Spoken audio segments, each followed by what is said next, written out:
Thank you, everybody, for joining tonight, Coach Menachem on this beautiful Sunday night, May 11th, 2025. Thank you for joining us. We have Stephen Terrell here with us tonight, big player. We have a lot to talk about, so thanks for joining our program. Let's get into it. We have a lot to cover. We have a lot to cover in little time. Let's make it happen. Tonight's share is 230. Well, first of all, I'd like to thank all the people that posted it, let people know about it. As we say, it's a sichas haverim, a place for people to talk, to get things out, and to really have healing and a place to talk about the issues so we could all grow together. If anyone wants to join our WhatsApp chat, you can WhatsApp us at 732-314-1710 and join our community chats where you see all the speakers and the replays. Please join it. You can go to menachembernfeld.com to his website and sign up for the emails where he sends the speakers, the replays. So please join us. For all the people that are watching the replay on YouTube, click on the like button. So every week when we post a shiurim, you get to see them. And click on the replay button and the subscribe button and the like button. Thank you to all the advertising sponsors, the Lakewood Scoop here in Lakewood, Ellie and Ariel 5 Town Central, Chai Lakal from JCN, and for promoting us on all the Jewish digital platforms. Remember, every Sunday night, we're in our 6th year, Stephen, 6th year. This is program 230. 230 programs of 2 to 3 hours. So it's a lot of content over here. It's about, probably like a whole library of books. Every Sunday night at 9 p.m. with different programs, different shiurim, different rabbis, different speakers, different world-renowned people. Next week, May 18th, we have psychologist Dr. Jacob Friedman, who's been on many times from Israel. It's going to be an amazing program. We didn't exactly find up to the topic yet, but he really wants to come on. He has something on his mind. So please join us next week as well. And we're going to turn it first to Menachem. Tonight's share is 230. Coach Menachem, what are we doing here on this Sunday night with Stephen Terrell? Okay, welcome everyone to another Let's Get Real with Coach Menachem. And we're excited. It's a very interesting topic. Like we heard, Usher mentioned, there's a lot of content. And now the question is, what do we do with the content? So, we have many people that reached out, they're trained in this modality, and they say it's something phenomenal, and we're going to hear more about it. But I'm sitting here every Sunday night with different topics, different discussions, whether it's on the education, relationships, struggling teens, anxiety. And I must say that the feedback is really amazing. People are learning, people are growing themselves with their spouse. They see the difference with their kids, with the relationship, coworkers, whatever, everybody in there, wherever they need it, actually try to apply what they're learning. And it's amazing. And that's the reason why we're still here. We're continuing. And this is what many people need. And Baruch Hashem, it's amazing. And on the other hand, we do get sometimes, and there are those people who, no matter what we discuss, and how many times they could hear it. And many times it could be in one area in your life that for some reason, in that place, you just can't. You've tried. You tried many things. You discuss it. You're smart. You know how to. But when it comes to the actual situation, you're just lost. And some people feel guilty. And it takes them down that rabbit hole. Why doesn't it work? And they try to take maybe more classes, read more books, more workshops, and they're here tonight. Maybe, not giving up, and that's amazing. But they always have the question of, why can't I just take a deep breath and let go? Why can't I just relax? Why can't I just accept my situation? Why can't I just believe? All of these ideas. And that's where we're saying what we're saying tonight, that enough is enough with words. Enough said. And tonight, hopefully, we're not going to talk. We're going to do something else. And, obviously, we'll have to discuss it. And it's interesting because we've, as a child, we started off without words, started off making, imagine a 4-month-old. In the moment, laughing and crying, making noises. That's where they are. And eventually we grow up and you put words to that, to those feelings, words to situations, and you start talking. But tonight we're going to try to go back to maybe not talk and maybe let go. And hopefully we'll be able to learn of a new concept, a new language, at least get the idea, so that if it's something that we need, somebody needs it, they'll be able to reach out. And my hope is that whoever needs it should be able to get that help. And let's go. Let's start, Usher. Thank you. Thank you, Coach Menachem, for the beautiful opening. I'm going to start here tonight. Well, our sponsor tonight is Fresh Start, a Jewish retreat. If anybody feels they need a little healing, they need a week, go there. And it's a tremendous place. We'll send out information about it later. It's an amazing program. I'm very involved with it. If anybody has any questions, you can reach out to me. Let's get into this. Okay, Stephen Terrell. Okay, we title it "When Talk Isn't Enough: Healing Trauma Through the Body." Stephen Terrell is a leading expert in the field of developmental trauma and adoption and is recognized around the world for his work in developmental trauma and healing. He understands developmental trauma from the inside out. Terrell has performed more than 35,000 individual transformation touch sessions and taught thousands of students from around the world his regulation-focused modality, transforming touch. Stephen, thank you very much for coming on tonight. We really appreciate it. Open it up. The floor is yours. Thank you. Thank you both. It is a pleasure and an honor to be here.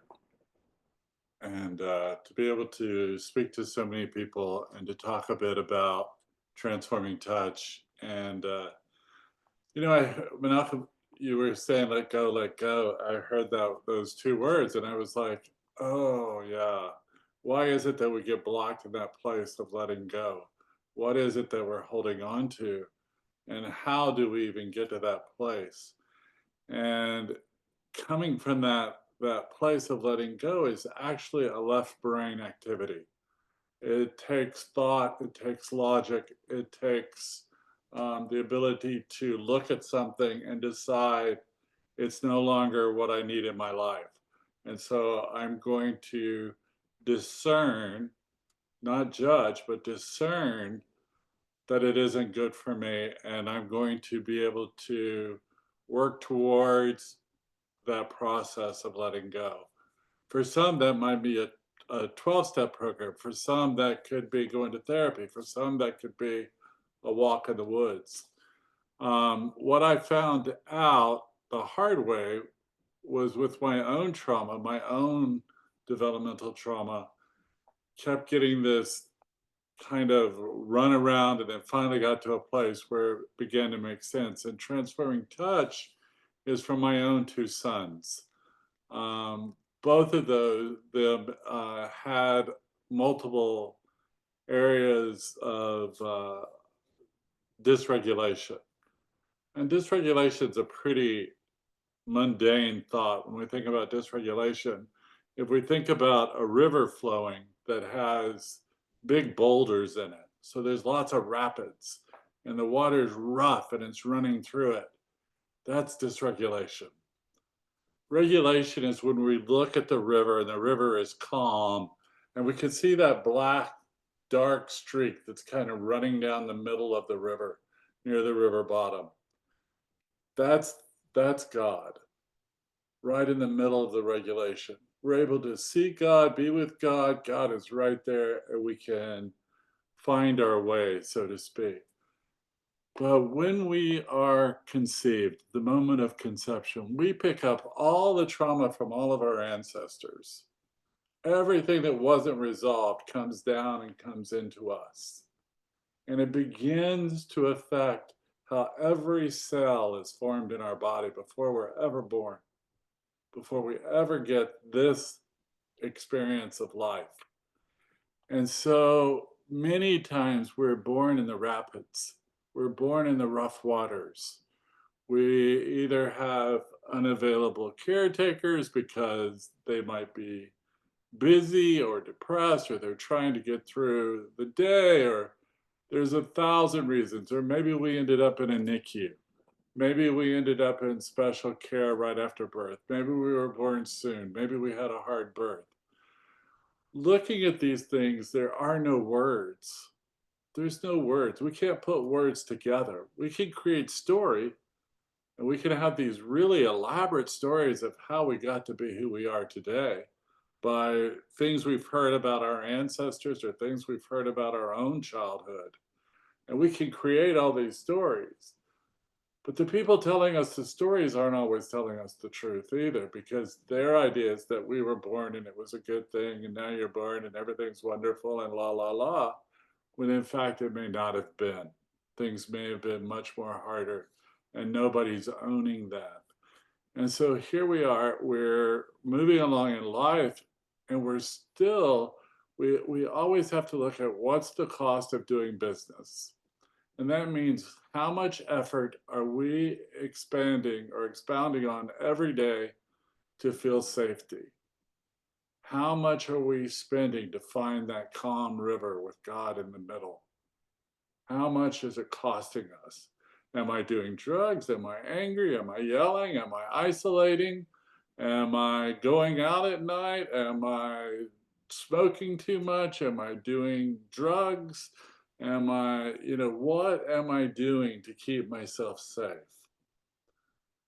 And realizing that we're all doing the best we can. And so we begin to come in, and with transforming touch, we're looking at this body, and we know from research that 80% of how we live our life comes up from our body to our brain, unless you have developmental trauma. You have developmental trauma, you flip and you become logical, and you become, all of these head games are going on in our brains, and we're 80% being guided by our head and 20% about our body. So we're completely flipped over. And it's about finding the safety, finding the survival, finding a way that today will be a little bit easier than yesterday. And we have families, we have, jobs, we have all of these places and things that we're kind of having to do, along with having to stay safe, having to grow. We know that when we're not safe, we don't learn. We know that it takes extra effort to be in relationship, because if we're not safe, we struggle in those relationships. We struggle with intimacy. We struggle with the ability to share God with each other. We're struggling. We're trying to get through this. So with transforming touch, we come in and we go, okay, let's begin with the simplest of simple. And the simplest of simple is, let's begin to establish somatic trust. How are we going to establish somatic trust? By asking permission, by regulating where we're touching in very safe places. People are completely dressed. There's nobody, nobody like a massage. It's none of that. There's no manipulation in that way. We're coming in and we're doing kidney adrenals, we have 2 of them. We know that when we're frightened or we're threatened, whether it's real or perceived, we have a lot of chemicals that come out of our brain and go immediately to our adrenals. So we're beginning to comfort them. For some of us, it's the first time in our lives we've ever comforted them. We come and we touch the brain stem where our autonomic nervous system lives. We're the controller of the river.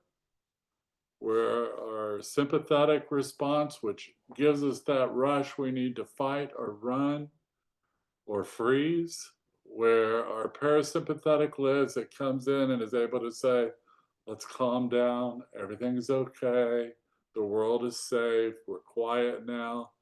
All of those parts are sitting there. We come into the ankles where we allow energy to move through our body, we allow things to occur. And then we cross our corpus callosum. We come in and we start regulating the brain a bit with some movement of our feet. So it's very regulated and it's very predetermined, like 5 minutes in each spot or 3 minutes or 4 minutes. And we're going to move through these places, and we begin that process of establishing some level of somatic trust. And at the same time, we're showing up because I'm also there for attachment. So I'm there to realize during a session, I'm the only adult in the room. This person has probably regressed all the way back to the earliest of earliest times. So I have the opportunity to apologize, to repair the ruptures as they come up. I'm able to say, oh, I'm sorry that happened. I'm sorry you went through that. I wish it would have been different. And to move through that conversation and begin to move someone from insecure attachment into a place of secure attachment, where I can be the secure base, as John Bowlby years ago talking about attachment, that person who I can hold it for you. I can be with you without chasing you, without trying to change you, without trying to manipulate you. I can just sit with you. I don't have to judge what you're doing. I can just apologize. I can hear your story. I can be that one who is in that place. And through doing that, we also found out that many of us, our very earliest primitive reflexes, which are all based in survival, from the time we start labor, when we're in the womb, that earliest fear paralysis coming on board, that we're able in relationship to come back in and do some things to begin to repair these. So it's transforming touch is about somatic trust. It's about primitive reflex repair, and it's about attachment, and it's about caring about someone enough to say I'm sorry, and also about being the responsible one in the room. I'm not expecting you to do anything, and what happens is that all of those things, those defensive accommodations we've been using our lifetime in order to stay safe, they begin to fade. They begin to fade. We don't focus on anything. We're just focusing, if we're focusing on something, it's about regulation, about expanding that window of tolerance to where we have even a split second is all it takes, just a split second for me to choose something different, for me to be able to go, oh, I could do this, but if I do this, the outcome's going to be better. And be able to choose that better outcome, to be able to look over here and go, okay, I can be this person and I can be safe. And, that letting go comes in, because until we have a little expansion in our window of tolerance, that idea of letting go, we can't. We're holding on to everything. And sometimes, it took me a long time to figure this out, the greatest part of healing is living with who you are, not losing any of the parts, not anything miraculous, except today I can live with who I am. Today I can show up and say, oh, maybe I'm sensitive to smells, but oh, I can regulate myself. I can hold my breath and get through it. Or I can put a bag over my head and get through it. I can figure out how I'm going to get through something that before might have made me very triggered. I love the word triggered, because triggers are safety based. When we get triggered, it's because our system is going towards overwhelm and we cannot handle what's coming. And so being able to step back and go, okay, with some regulation on board, what would it be like to swim in the river without the rapids? What would it be like just to lay there and let the water roll over us without it being rough and tormenting? And that's what transforming touch does. It begins to expand our window of tolerance to where we're able to see things in a different light, to be able to have a greater relationship with God, which is one of the greatest. If there's a miracle in the process, it's that because we're no longer so angry. We're now able to go, oh, okay, God fits in here too. And all of this work is about safety. Less effort to live, less effort, and safety, living in a safer place, moving out of the fear, moving out of justification, moving out of, oh, if you knew who I really was, you either wouldn't like me or you would understand better. I'm never quite sure which of those becomes true, but I hear both all the time. And for me, every time I do a session, I'm sitting with God waiting for you. I'm not over here doing something different. I'm right here, quietly waiting. I'm not chasing you. I'm not trying to get you to do something. I'm waiting for you. And I think that's birth. We wait for birth. We wait for the baby to come.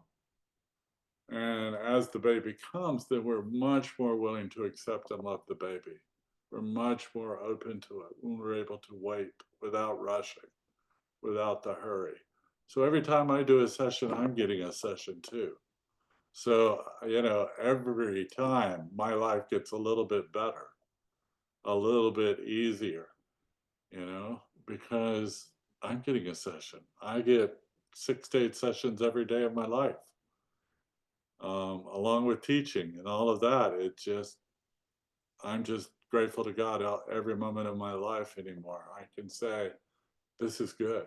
This is good. My life's getting easier. And that's just kind of a little bit of a rundown about what transforming touch is. Okay, amazing, Stephen. Thank you for the opening.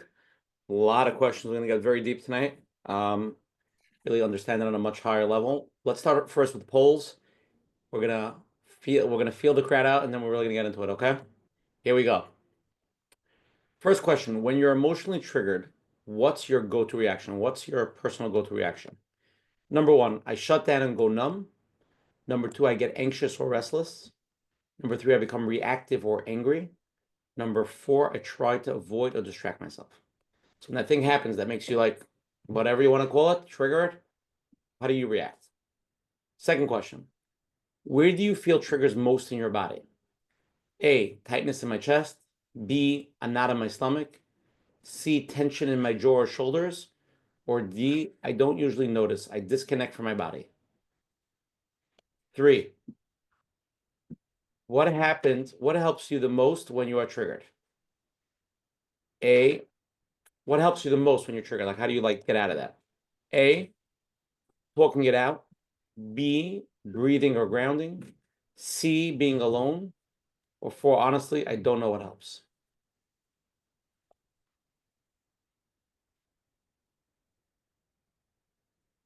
Okay, give you a few seconds. Everybody answered. And then after everybody answers, we're going to share the results. Steve, you can't see the voting yet. We're going to share with everybody. Excellent. Good questions? They're very interesting. Yeah. I'm like going, I love it that there's no right answer. Exactly. We just want to see that the people understand what we're talking about, the feelings, getting their mind in the right zone. Yeah. Because be like, what is he talking about? I came here because I thought he was talking about cooking recipe. I was going to give a Google recipe. Talking about the emotion recipe. Yeah. Okay, let's share. Most people voted. Let's share the results. Here we go. You ready? Look at this.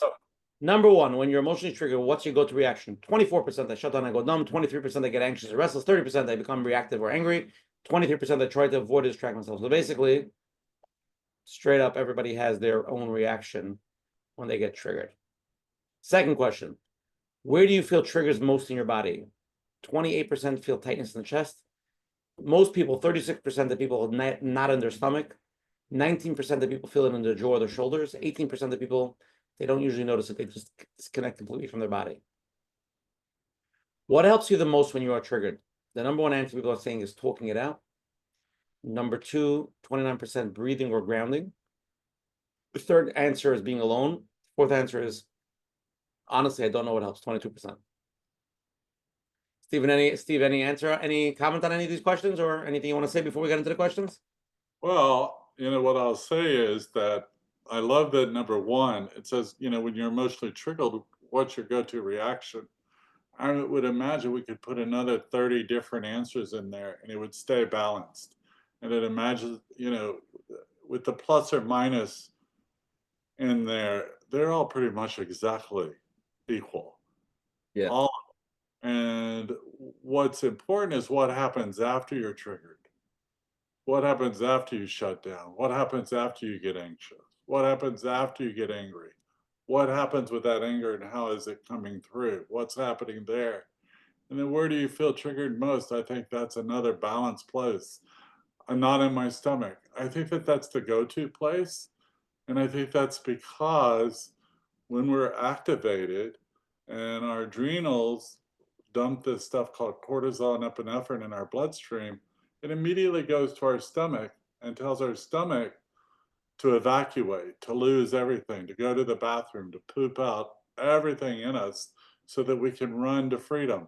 So it makes total sense that the stomach's coming on in the number one position. I love that. It just completely speaks of the truth.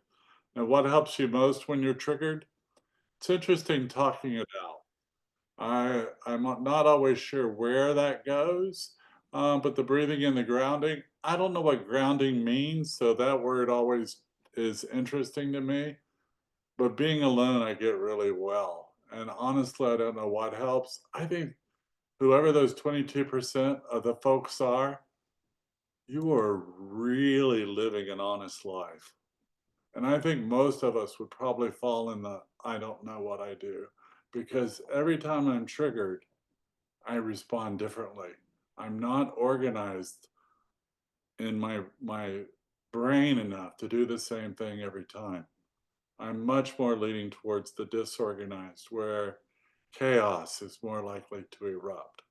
So I love the questions and I love the truthfulness of the answers. Okay, let's go to some questions. We'll start off first with a question that came in. Okay, Steve, the first question. I've been in talk therapy for years. I understand my patterns. I've done inner child work, but I still find myself shutting down in relationships. I feel like my body just takes over and I can't control it. Why does this happen? And this is what you mean by experience-based trauma. So it sounds like they've done a lot of work, and it sounds like they're at the edge of the river. They're watching the rapids go by because their body is still responding for some reason, and they're having these issues in relationship. What I'm thinking is that they just it's right there, that they can't, inner child work is wonderful, but inner child work is just work on us. And when we look at the bigger scheme, that's who we are. Sometimes it's about, let's get in there a little deeper and get into the somatic part of the body, thinking about soma, which is the body, and getting into the body and being able to say, let's bring about some regulation, because what you're reporting is safety.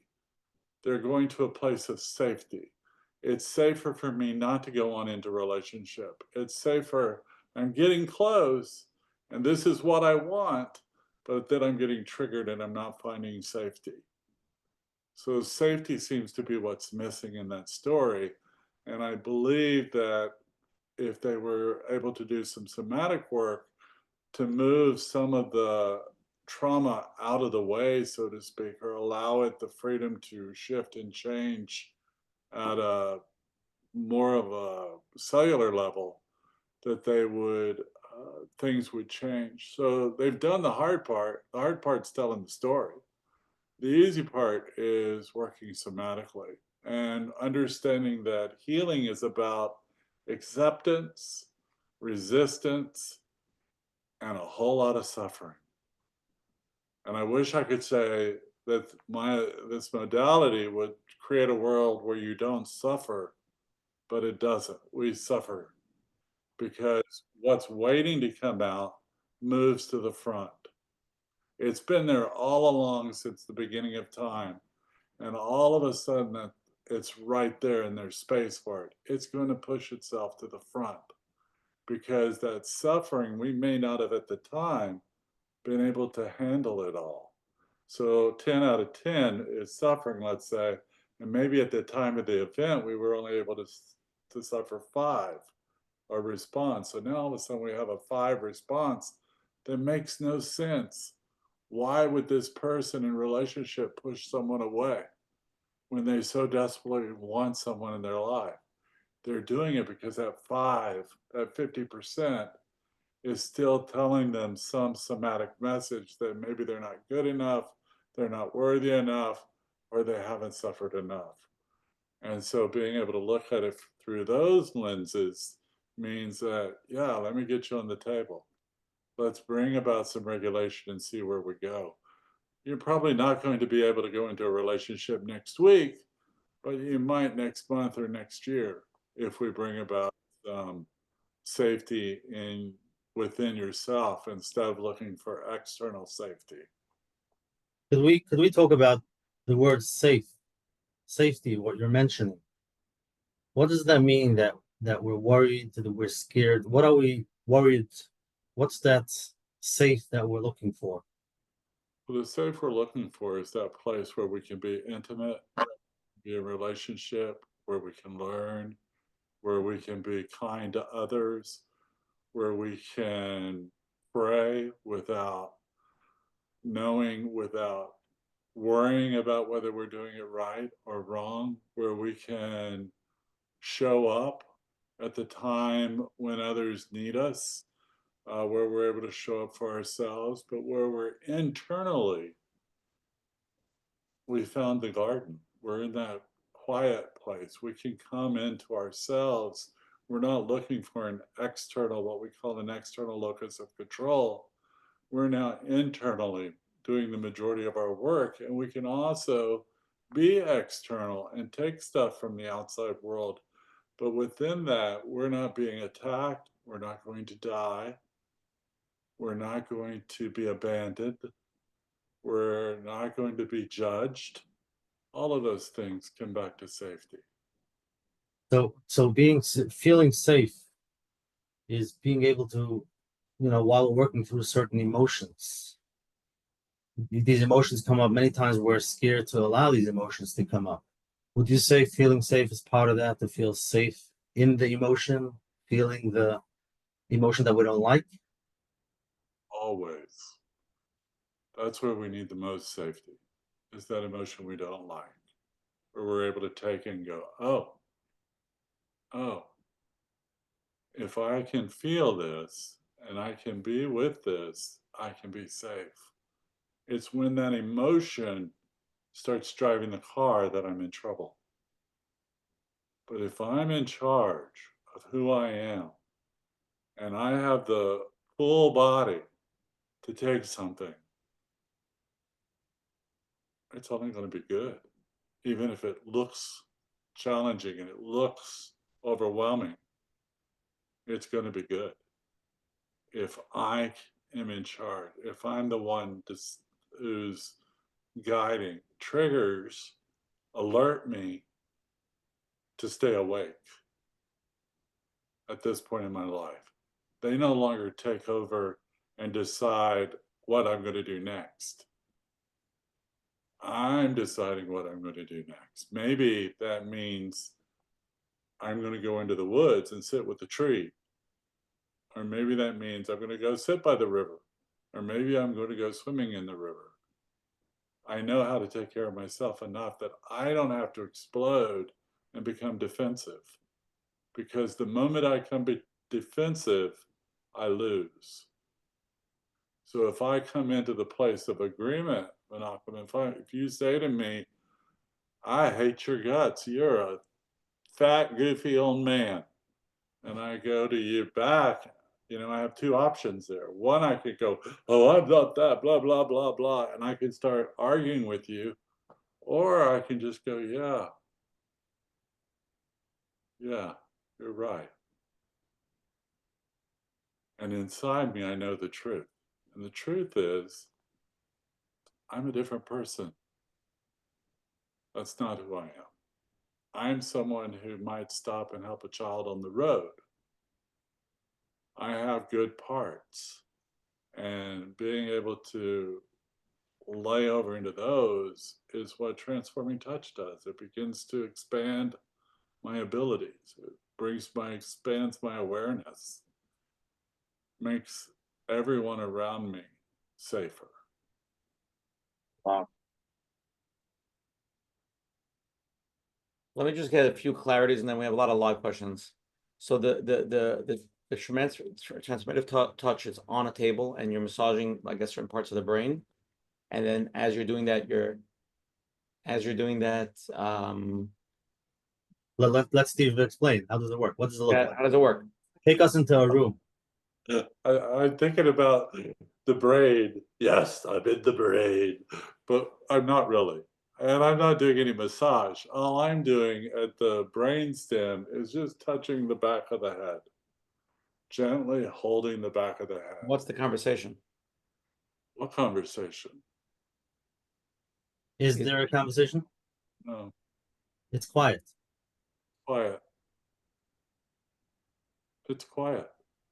You might be having a conversation. If you need to talk, I always say at the beginning, all your parts are welcome here, the ones that need to be quiet as well as the ones that need to talk. Because maybe you're talking to stay safe. Or maybe you feel safe enough, you go sound asleep. And sometimes people are sleeping in the session. Sometimes they're dissociating. Dissociation means I've hit overwhelm and I'm now left. And it gets a bad rap. That's an organic response. Anything that we do organically was created by God. And so if we look at dissociation as an act of God, I want to dissociate all the time because I'm going to feel safer. So whatever you're doing on the table, you're doing. But I'm not Gucci gooing you. I'm not talking to you unless you're talking to me. Other than I've already asked permission in the beginning to touch the back of your head, to touch your adrenals from the outside. I'm just sliding my hand under. I'm not massaging. I'm not doing anything. I'm just. How does that play out? I want to, because I'm not understanding. So how does that play out? Well, you would come into my office, and I have a transforming touch table. Looks like a massage table, but it isn't because I live in the state of Texas and I am not licensed to do massage. So I have a transforming touch table to stay legal. I would have you sit in the chair and I would say, you know, Usher, tell me about your week. How was your week? How are things going? And you would tell me, and then I'd say, okay, with your permission, this is what we're going to do today. I'm going to touch your right adrenal, your left adrenal, your brainstem, your ankles. We're going to do some limbic insulation. And I'm going to go through everything I do. I'm going to open up your chest and your heart to begin with. Is all that okay with you? And all your parts are welcome here, the ones that want to talk as well as the ones that want to stay quiet. And I'm going to say, if at any moment you become uncomfortable, tell me, and we can stop. No questions asked. Is all that okay with you? Now get on the table, and you get on the table. And I would say, just take a breath and just allow yourself to arrive. Notice your breath, don't try to change it. And then I might say something like, I'm just going to slide my hand underneath. And I'm coming under your, I might be on your right kidney adrenal, and just slide my hand under there and begin to support. And basically, I'm just going to sit within myself. And I've got a clock, and when 5 minutes are up, maybe in 5 minutes, maybe in 3 minutes, whatever we've decided, I move to the other side quietly. And if you're talking, I'm listening. I'm listening with heart, but I'm listening. I'm hearing what you say. And I'm using active listening. So if you say, I'm feeling nervous, I'm going to go, yeah, you're feeling nervous. And we're going to keep moving. And I'm going to move through all of these points. And then we're going to close up. And once I'm finished, I'm going to help you set up on the side of the table. And usually you're going to be out of balance. And then I'm going to help you stand up to be sure that you're not falling over or completely out of balance as you regulate back into your body. And then I'm going to say goodbye and you're going to leave. So that shows that it has an effect if you're out of balance afterwards. Yeah. What else do people feel Well, while people, they're on the table? you know, Menachem, I've seen people look like a fish. Their whole bodies flop up and down. I've seen Oh, people elevate, the table be here, and they elevate 2 or 3 feet oh above wow. the table and be way up high. I've seen people jerk. I've seen them have all sorts of movements in their bodies. I've seen their feet kick. I've seen their hands. And I've seen some that just like perfectly still, and you think, are they even there? They're so quiet. So I've seen this huge range of reaction on the table. And what we're looking for is we're looking at the activation. And we're looking at activation and we're waiting to see over time that activation begins to reduce. And as the activation reduces, it tells us that their ability to experience the world is increasing. Their awareness is increasing. They might fight it. They might get a cold. I've seen people come in with rashes, that stuff's coming out of their body that they never imagined was inside. I mean, I've seen people get very sick and vomit. I've had kids urinate poop on my table. I Oh mean, wow. I've seen lots of things happen in sessions. And I've seen people do absolutely nothing who have miracles happen in their lives. And I'm always scratching my head going, you know, they'll come in the next week and say, how did you know this is what I needed? And I'm always like, it wasn't me. I just showed up, but it wasn't me. Thank God. It Wow. definitely wasn't me. Yeah, I have one more question. I want to put on the live questions. How does that help? So you're massaging that part of the head. How does that help? Explain, like, I guess in large. Actually, you can't say the word massage. Okay, because you're not legally licensed, or Exactly. non-massaging the person's head. Support. They support. They put their hand and support. They just hold it. That's it. It's Got just it. your head is sitting When in my you do that, let's focus on the main part. When you do that, a person has a deep-rooted feeling of hurt or something that's deep inside that even though the talk therapy, they've been doing it for many years, they're smart, they understand the issue, but when it's something that hits them, I always say this is my line I always say, you see this guy, if I go to synagogue, guy's in his 60s, he has married kids, he's a grandfather, he's successful, he has a business, and all of a sudden he just starts screaming because somebody sat in a seat or acts completely insane. It's a complete trigger. You see a guy who's normal, but he has his sensitivities that when you touch that, he goes berserk.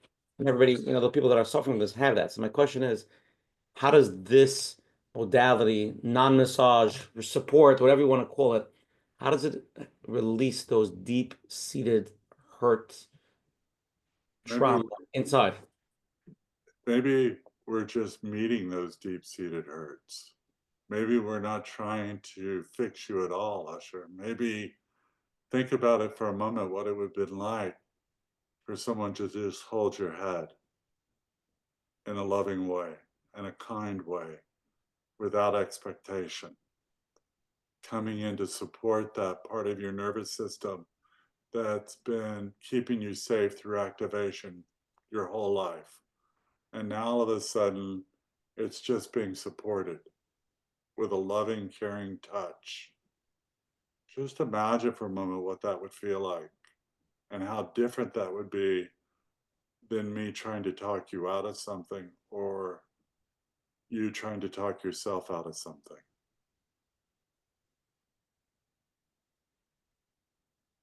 It could definitely.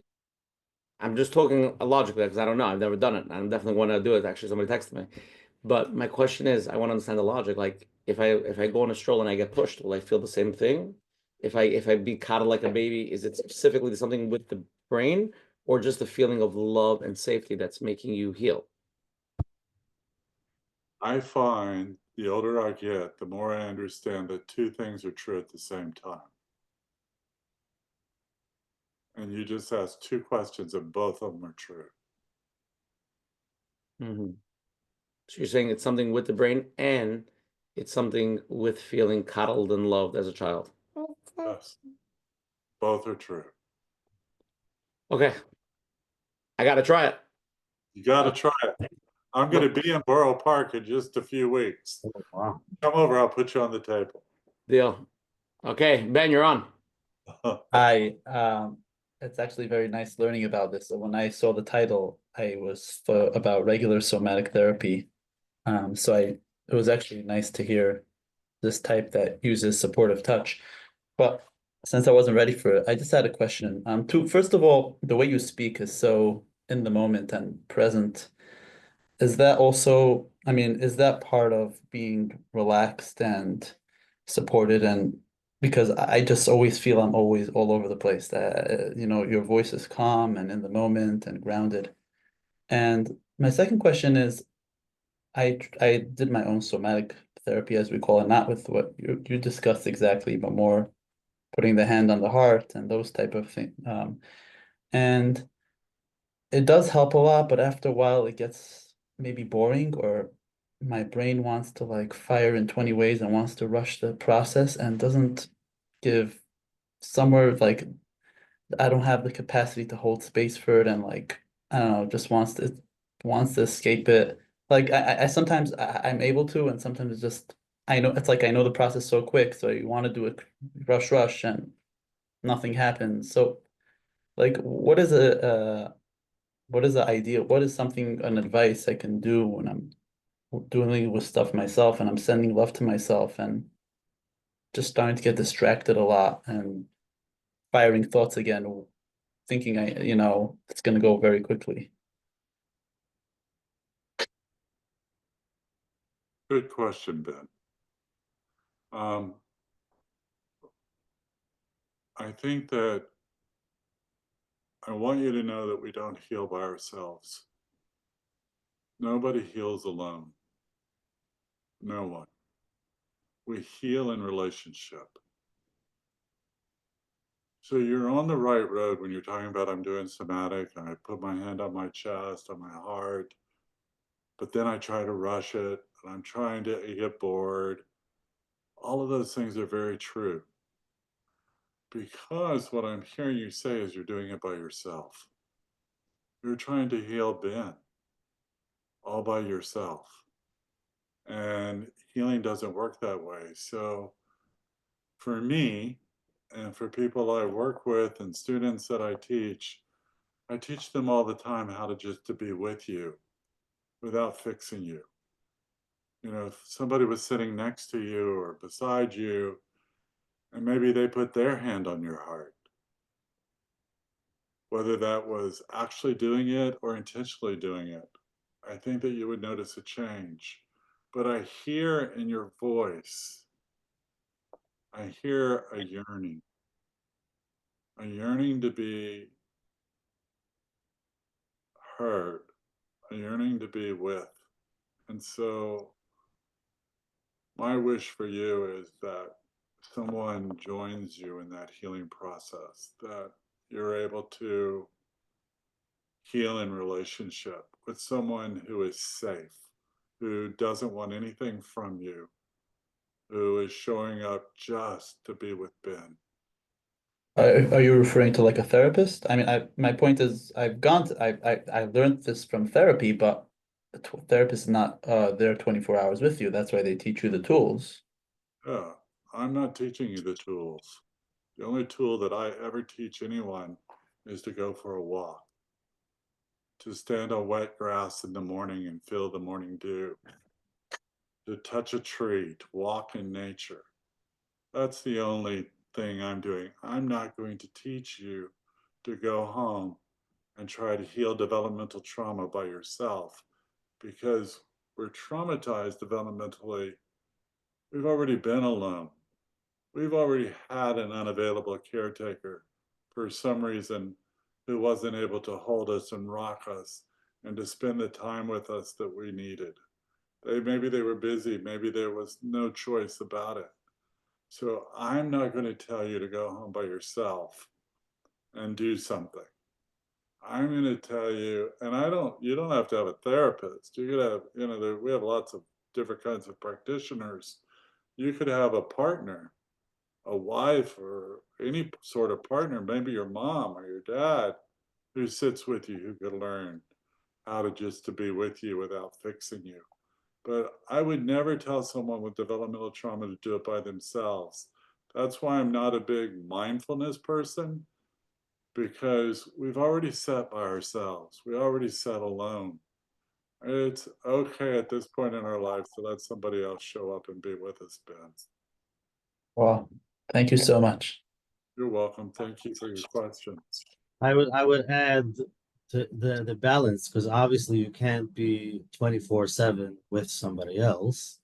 So it's important to have the support from others. Don't try to do it on your own.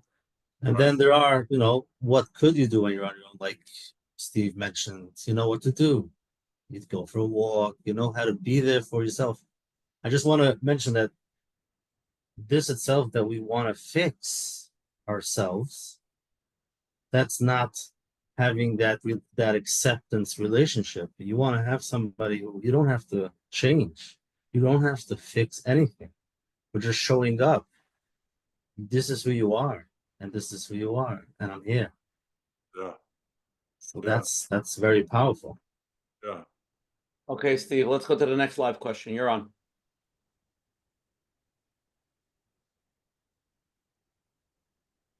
Hello, hello. Hi. Hi. I'm muted. They Hi, are. do you hear me? Yes. Hi, sorry. I think a lot of this was answered by Ben's question. I've done a lot of somatic work to both uncover and to heal from sexual abuse.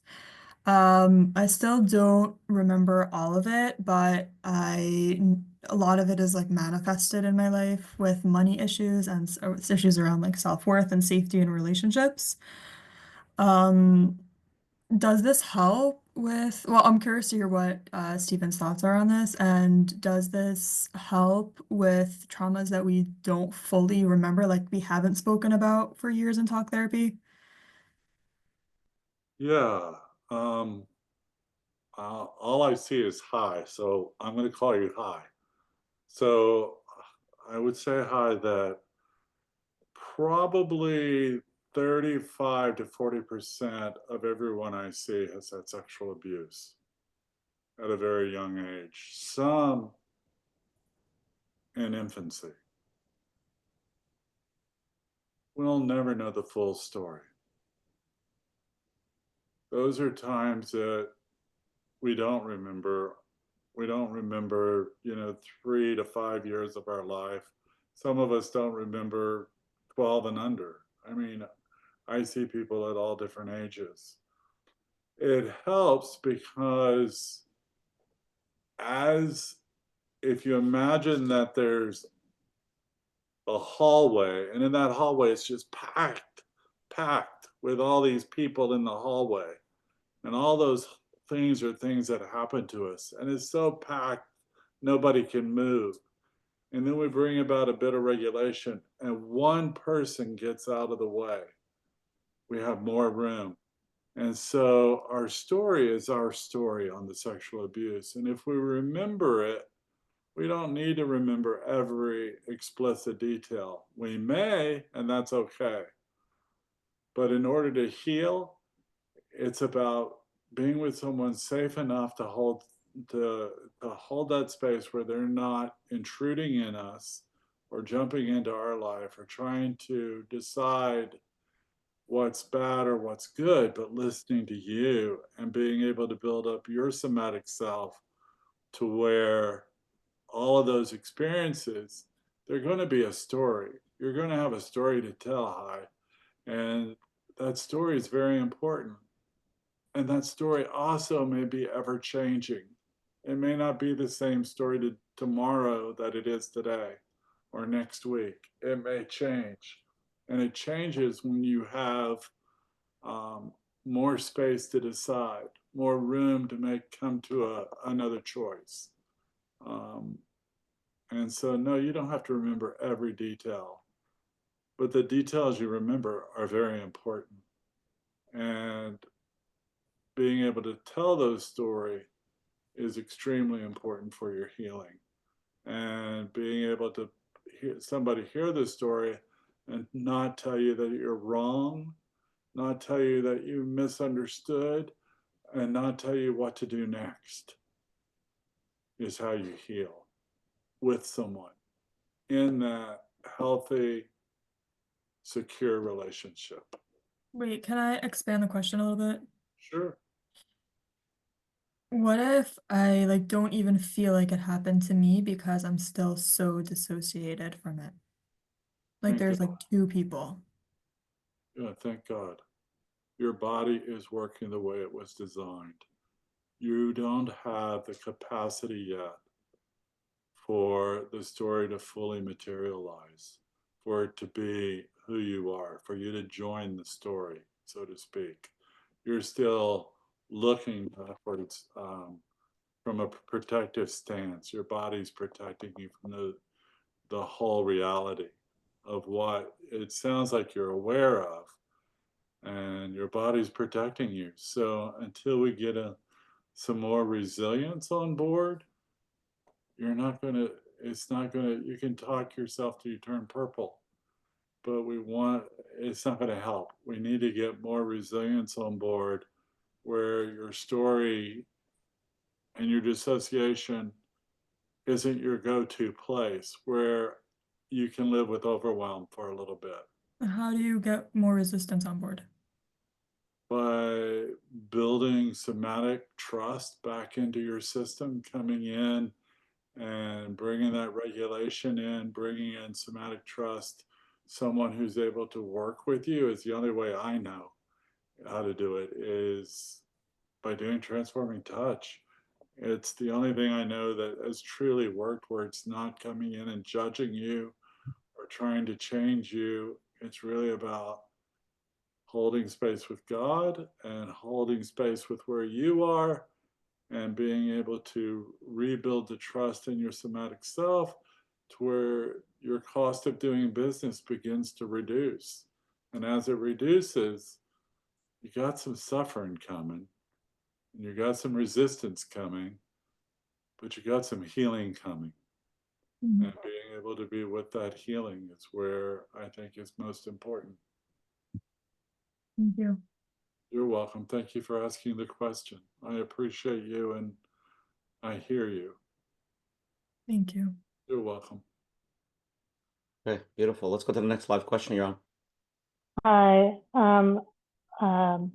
First, I want to thank the last two people who asked, because both their questions were helpful, and your responses. So I've done not this technique, but similar work, somatics, with other people in community, and I feel like I made a tremendous amount of headway in my healing, but because much of the trauma was developmental, I still feel that there's a piece that's lacking in the healing because it's not coming from the caregivers that it should have provided it to me.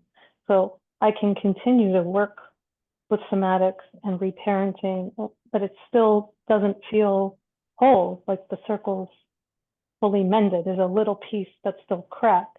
So how do you work through that when the body, like I've had to do work to titrate my body to touch in certain places from abuse and things like that.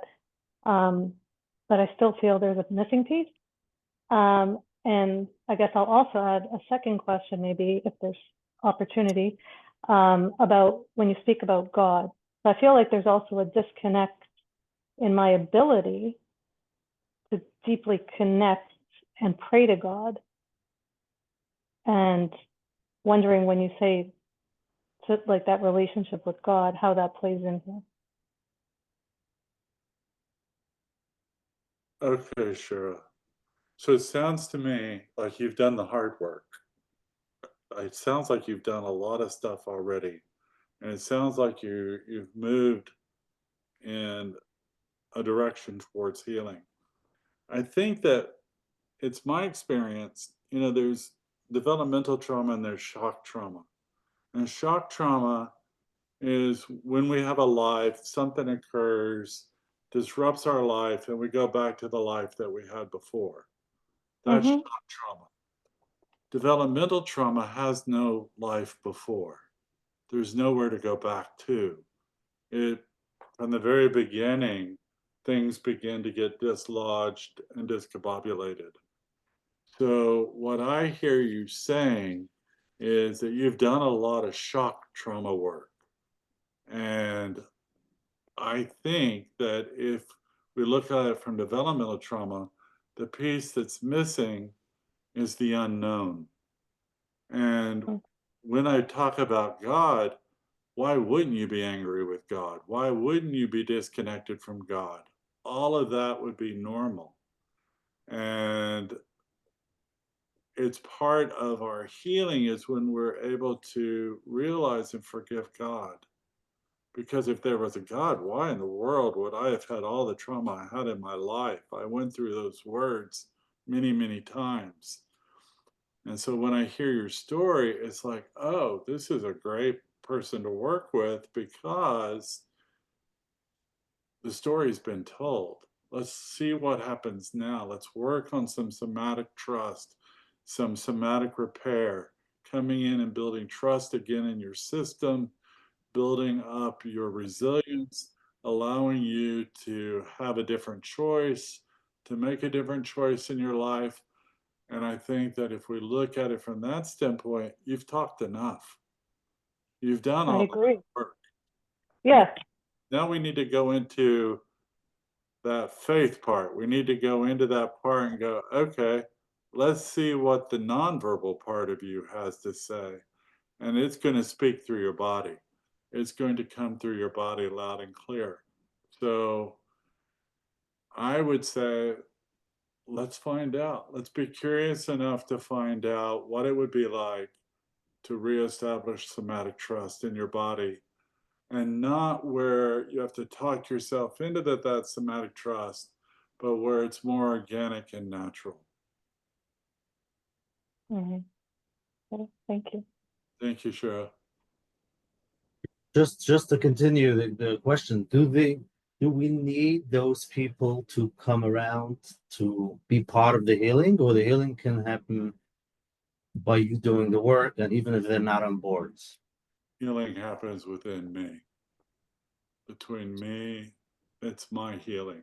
I do not need my perpetrator to admit that they did bad things to me, even if they're dead.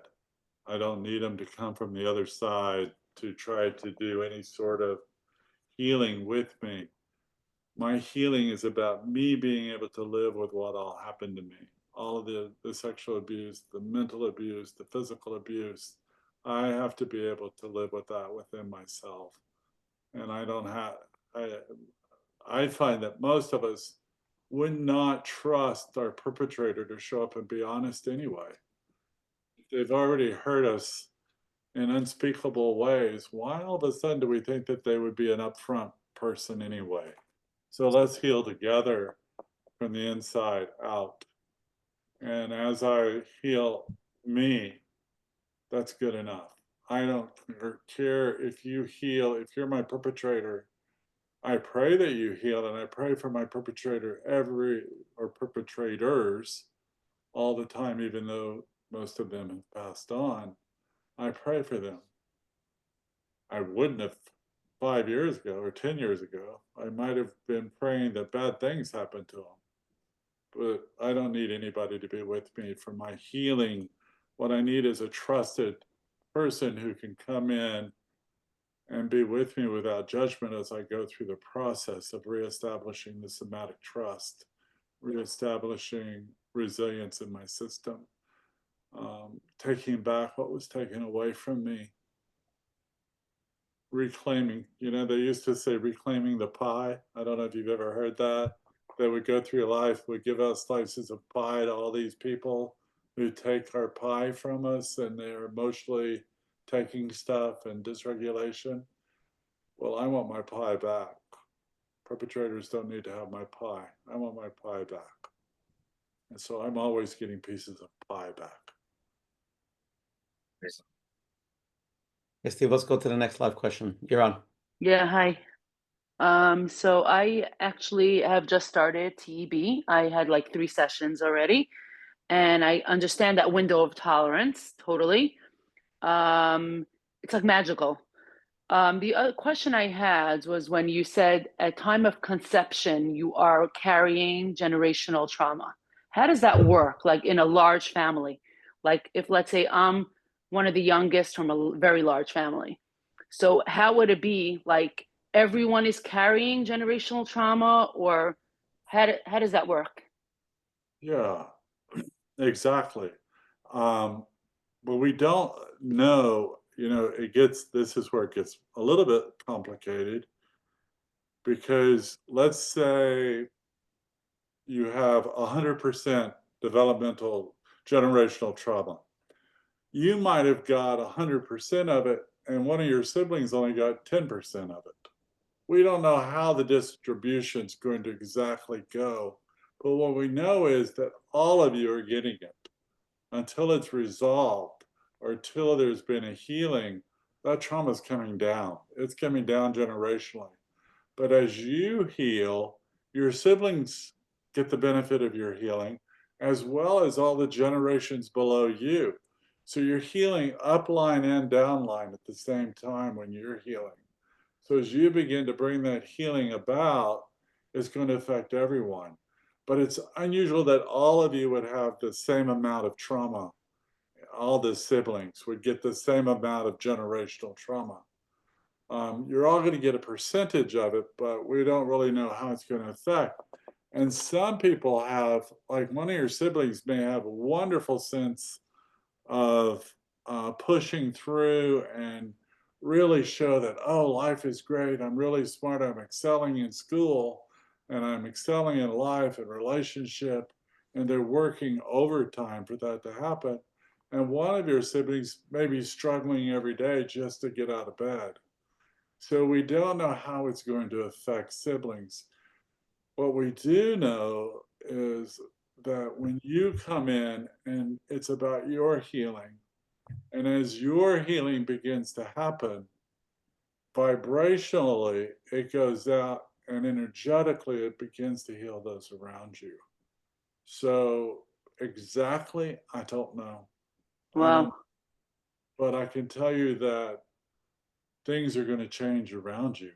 And maybe they won't physically or mentally or emotionally change these people around you, but you're going to change how you interact with them. Yeah, absolutely. No, I definitely see it because I've done a lot of different modalities. And one more question. When you were saying that when you're like disassociating, when you're like, I feel like I'm out of my body, all of a sudden, like what is that? You saying that it's okay, or what is it when I'm like, and I get that like even with meditations and stuff, like all of a sudden I'm like, I don't know where I went. Right. That's because you've been alone before. This is not the time for you to be alone. Your healing is going to happen in relationship, and it sounds like that's what you're choosing at this point in your life. So dissociation is a normal organic response to overwhelm. When something is so much, I can't be with it any longer. I leave my body. I leave and I separate. I might watch what's happening to me. I might still be present, but I'm not in my body anymore. I've dissociated. I've left that space. That is organically how we are designed to handle overwhelm. Well, Without drugs, without any sort of medication. It becomes a problem if we're always dissociated, yes. But through regulation work, we can begin to dissociate less and less. And what happens is we begin to establish a relationship with our trauma. We establish a relationship with what we're going through. And so life begins to shift at that point. thank you. Thank you so much. Thank you. I appreciate the question.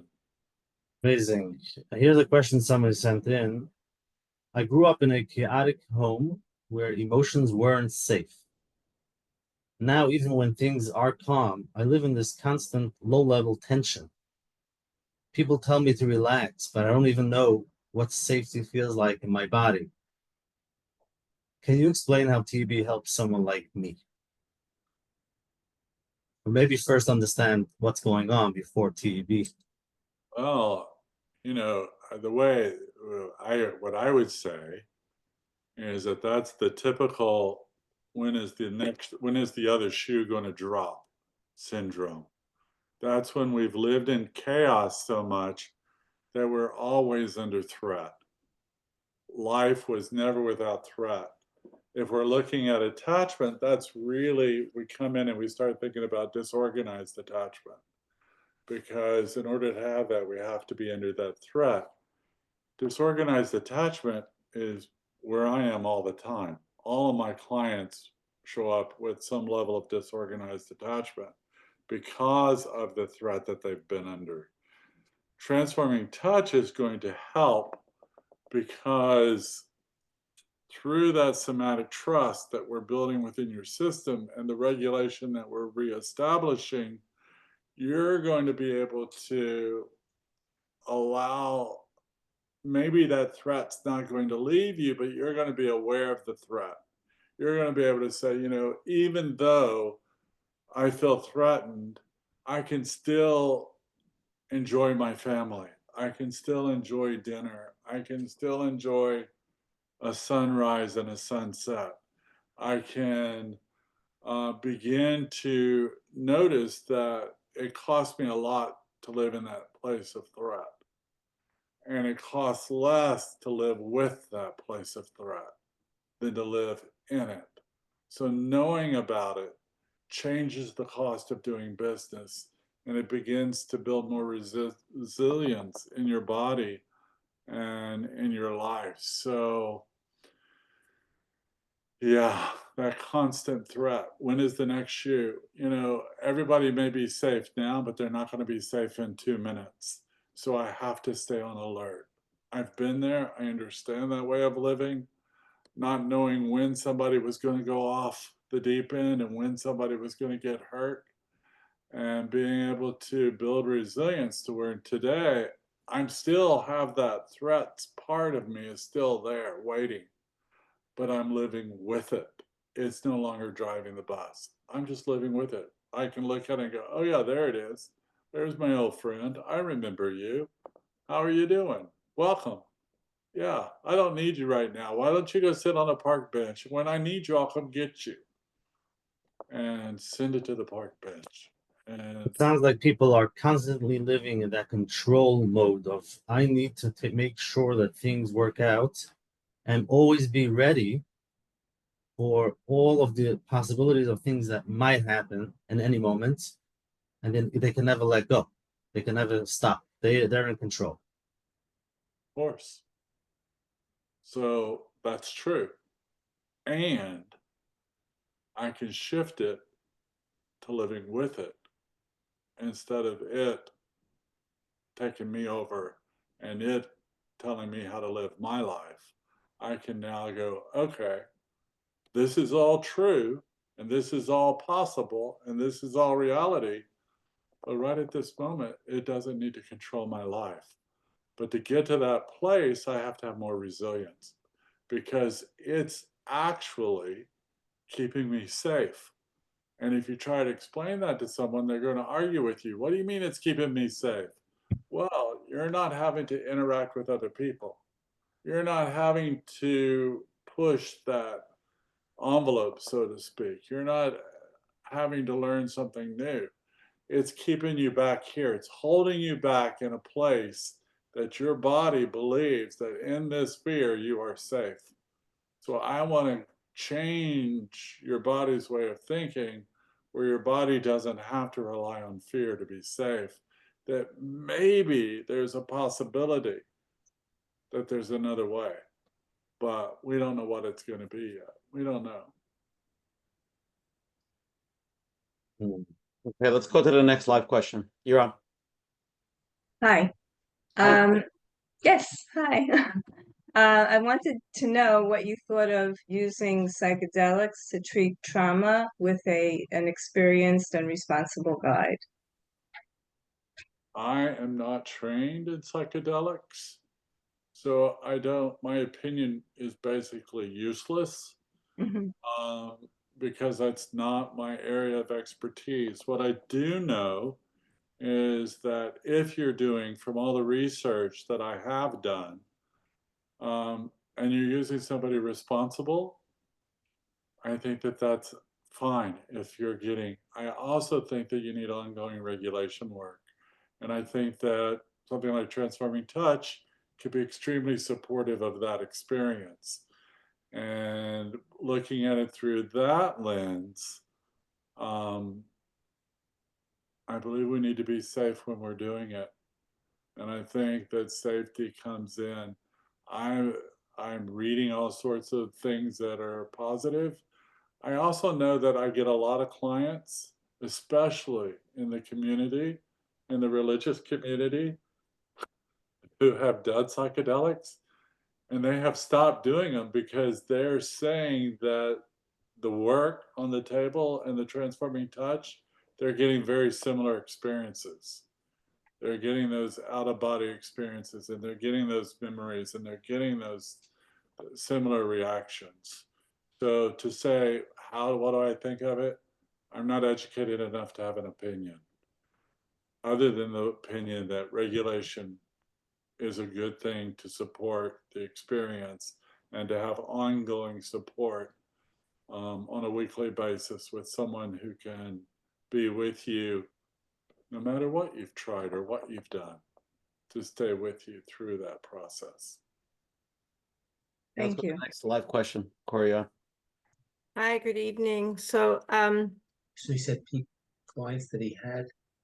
I listen every week, so thank you for continuing this. So my question is, I've done a significant amount of CBT.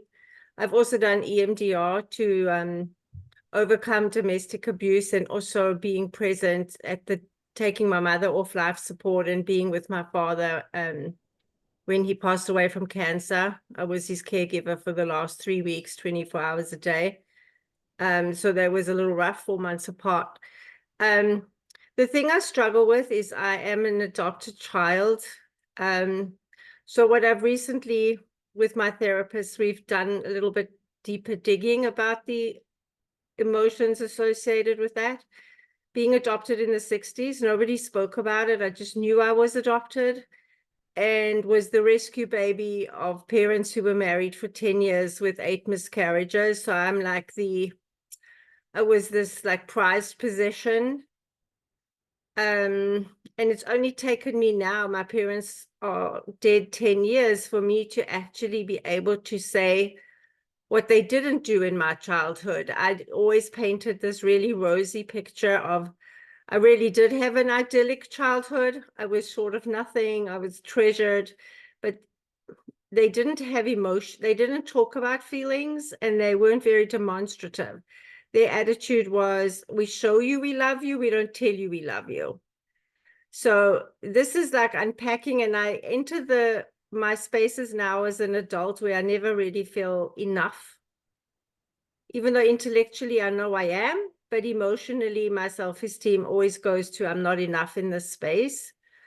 So how do you heal from, like, what do you do to be your best self, knowing that you've got these pieces that are missing, that you lived most of your life not wanting to disappoint 2 people who cherished you?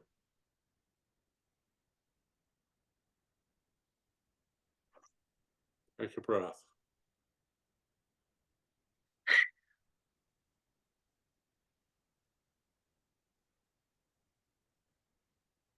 You said some very interesting things in your story.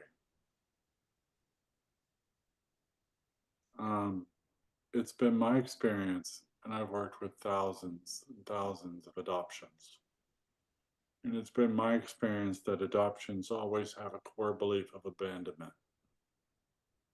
They're going to get dumped again. You've been dumped once, and now you're going to be abandoned again. Then you came on with this interesting words, and you referred to yourself as a prized possession. And that broke my heart.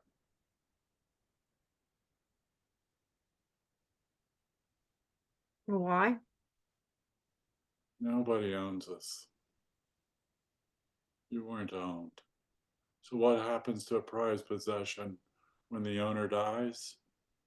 We end up hanging in a closet all by ourselves, like an old shirt, or an old dress, or a pair of shoes. And then I'm hearing you, that lost, sense of lost comes through in your story. Of, I've done EMDR, I've done these things. Well, EMDR helps us live through, basically it clears the highway, the superhighway between our left and right brain, our corpus callosum. It clears that of trauma so that messages flow back and forth, and it reduces the activation level. But when you tell your story, you're still picking up all of these points. And all of those are significant trauma that never reduced. So as an EMDR therapist, I oftentimes do EMDR along with transforming touch. I want some regulation on board, and then I'm doing little pieces instead of big pieces. CBT is a wonderful therapy, but it rarely works for developmental trauma because we don't have the story. With CBT, we have a concept and we're changing the way we look at something. Well, we could change all day long how we look at adoption, Corinne, all day long, and you would still be adopted. You would have still been abandoned. You would still be at loss. You would still be hurt, and you still wouldn't have got what you needed in life. So at this point, I would say, take a breath. Let's just start over in little microbites, not big pieces, microbites of who you are. Build some regulation, build some resilience, see how the story changes, see what the possibilities are.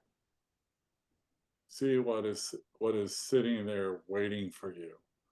But right now, you're in a tornado of developmental trauma. So which system do you trigger? The adrenals, the basal ganglia, the brainstem? Where do you go with Well, touch?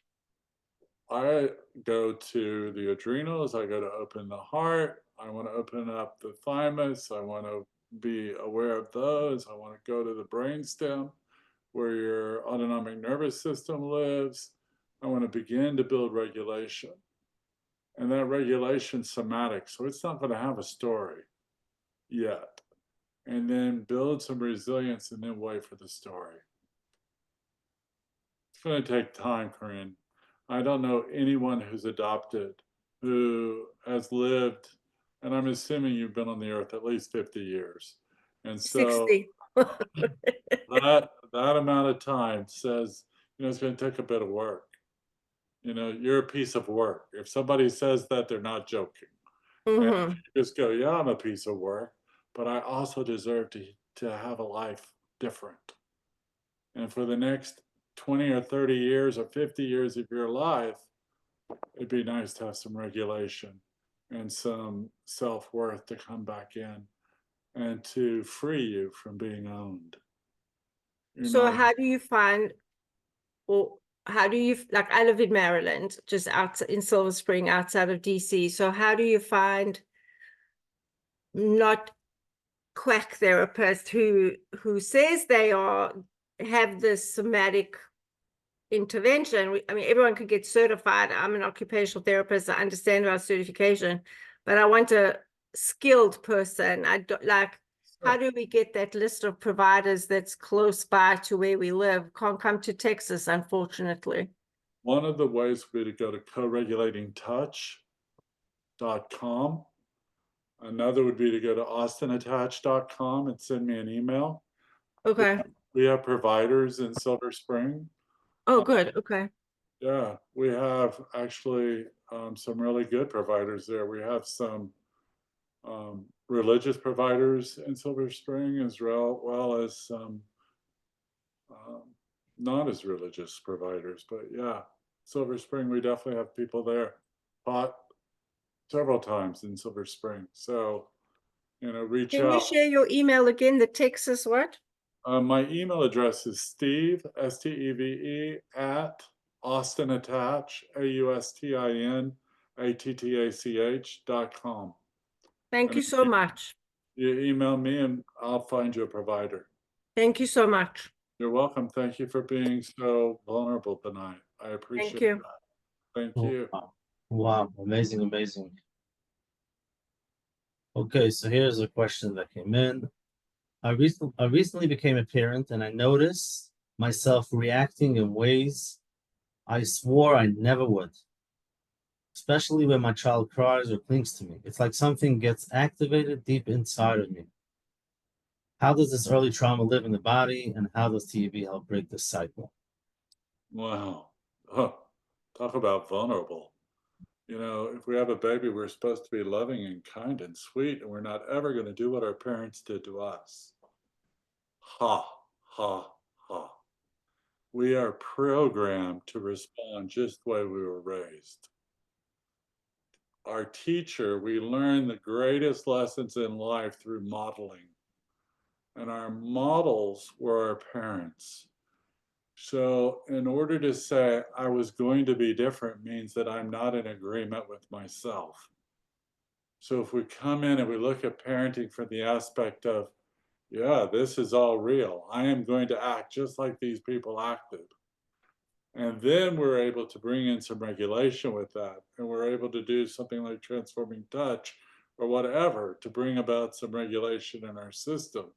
When we bring that regulation into our system, then the possibility of something different becomes much more apparent. And up until then, we're going to behave just like our parents did, no matter how angry we get, how much we jump up and down, or we go to the extreme opposite, which is just as detrimental to our child. And we can't find that soft middle ground to land in. So without regulation, without building some resilience, we're going to repeat those same behaviors. So the best thing to do, if you have a baby and you're already responding that way, when you feel that coming on, give that baby to your partner and go for a walk. Tell them that I need to build some resources within myself right now and start figuring out how to not go to overload, not wait. If the baby's crying, maybe I need to move in quickly to the baby so I can pick the baby up and hold the baby, but only hold the baby when I feel safe. If I'm feeling activated, put the baby down. Put the baby down first. The baby that needs to be held is the one that's holding the baby. So hold that baby. Figure out how to build some resilience to where, with that extra space, I can choose differently, even for a split second, to where you don't repeat those patterns. That's why over and over and over and over, we see families responding the same way and the same things happening, because there is no resilience being established in that family system.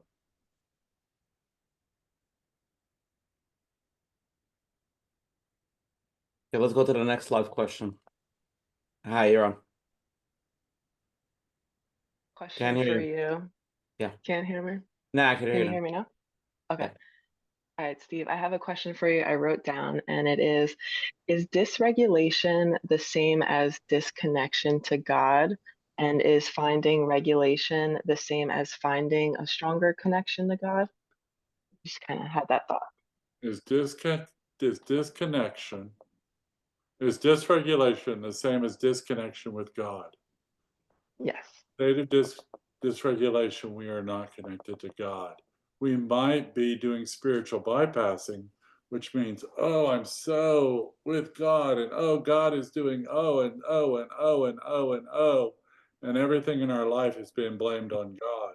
Like God's every every aspect, and we have nothing that we have any awareness of. Sometimes we spiritual bypass there.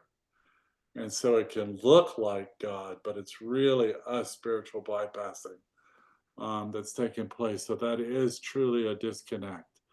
When we have regulation, we have the opportunity to connect with God. We have the opportunity in regulation to see that little dark part of the river, to be able to look down and go, oh, that's where I want to be. I want to be there and out of the turbulence and into the softness of God, into that awareness. Now, you know, God isn't always gentle, believe me.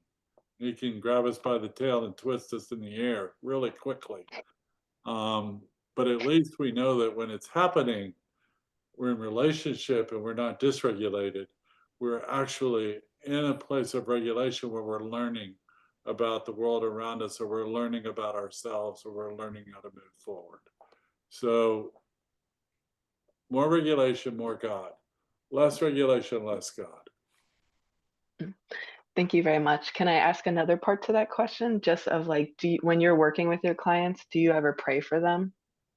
Like quietly? All the time. Mm. I'm praying for you right now. Mm. All the time. I am in constant prayer. Thank you, Emily. Thank you so much. Thank you for your work and thank you for your time.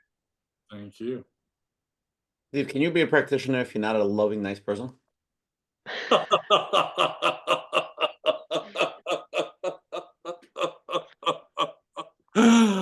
Oh my.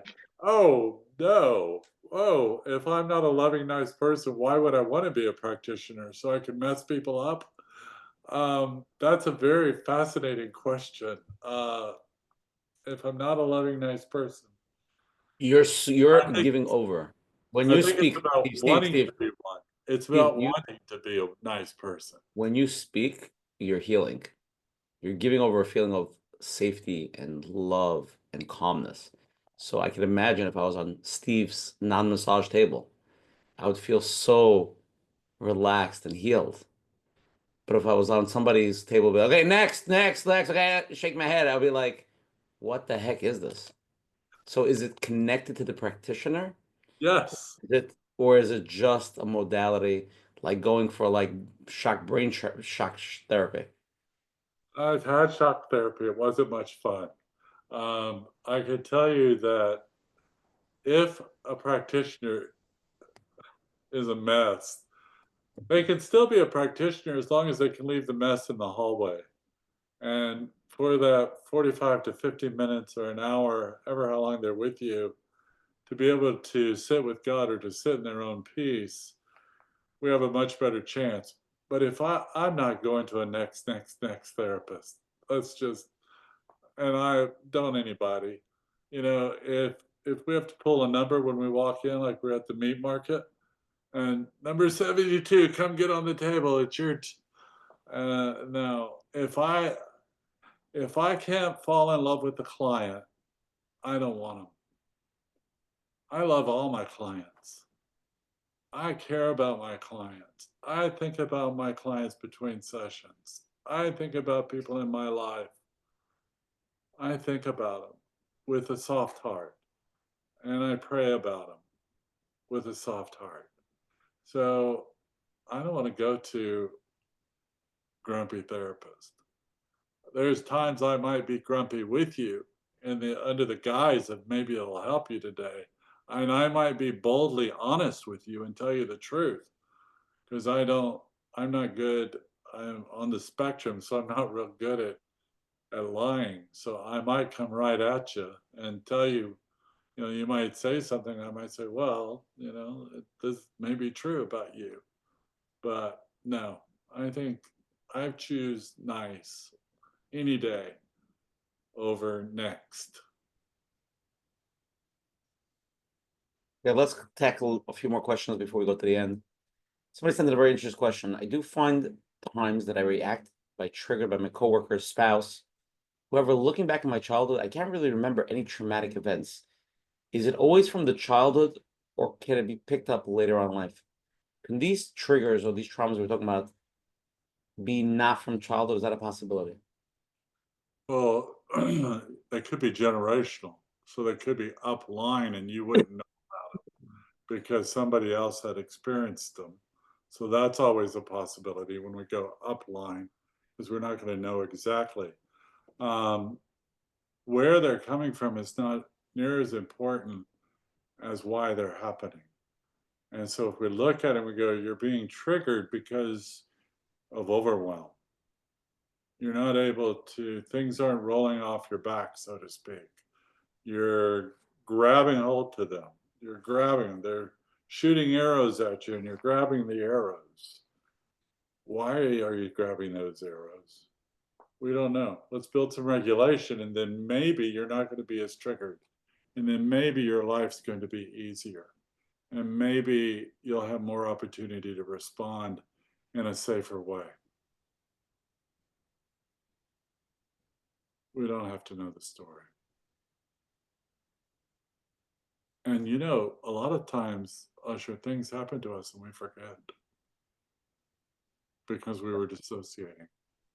A lot of bad things happen in dissociation and we just forget. It's we have a few more live questions. I want to get to a few more questions, but I was talking to Steve right before we got on, literally 3 minutes before. I was just mentioning to him, like, I feel like our parents or our grandparents, like, this concept of this deep feeling and this, like, they just sucked it all down and they just wanted to death with that. That's the way they lived. They weren't busy with their feelings. They weren't busy with these things. Yes, they were uptight, and yes, they were not soft and gentle and loving, but this was like not a factor. This seems like in this generation, like the last 10, 20 years, and then the new kids, like, they're all about their feelings.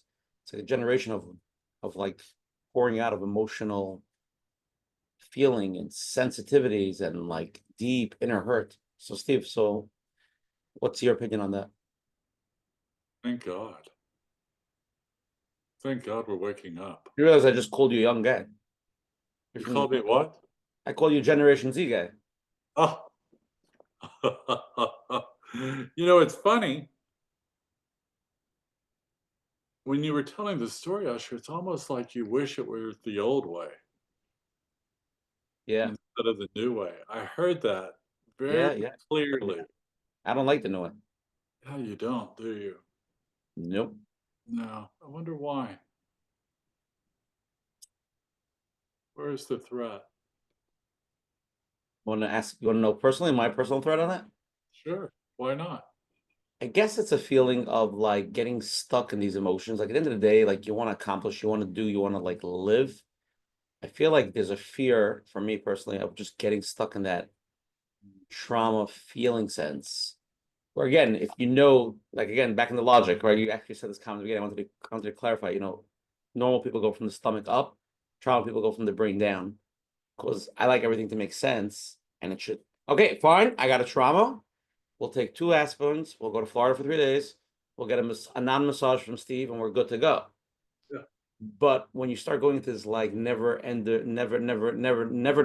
with Peter Pan, does it actually end, or just an emotional roller cycle, emotional roller coaster that just keeps on going and going?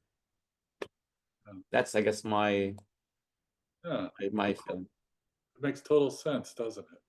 Because the people that modeled for you didn't have emotions. They didn't show their emotions. They held everything close to their chest. You know that everything's right here. I'm going to hold on to it. And I'm going to go to work every day. And I'm going to raise my kids. And my kids are all going to go. And everything's going to be great. Yeshiva, everything's perfect. Everybody's going to do what they're supposed to do. And then we have you, Usher, who has lived his life logically. And now all of a sudden, these emotions, it's not the emotions of others you're worried about, it's your emotions. Because you don't know where they're going to take you. You don't know where you're going to wind up because you've never been there before. So I understand completely why you feel the way you feel is because it's safer to be logical. safer to hold everything close. And here I am saying, Control. yeah, control. Ugh. And here I am saying, let's just live, Usher. Let's just live. Maybe in that emotion, you're going to find happiness and maybe a sense of joy that you've never experienced in your life. That's going to be so magnificent that your head just blows up. Who knows? Who knows? But it's too late for you, Usher. You're already on the trail of emotion. It's unfolding right now as I speak, and you sit there listening. It's already with us. We're on that trail. So enjoy, because it's going to keep unfolding. It's so scary. How do we hold? How do we support? Be with each other. You two are friends. Be with each other. Listen to each other. Find a transforming touch therapist. You know, that would be my go-to answer, but it isn't.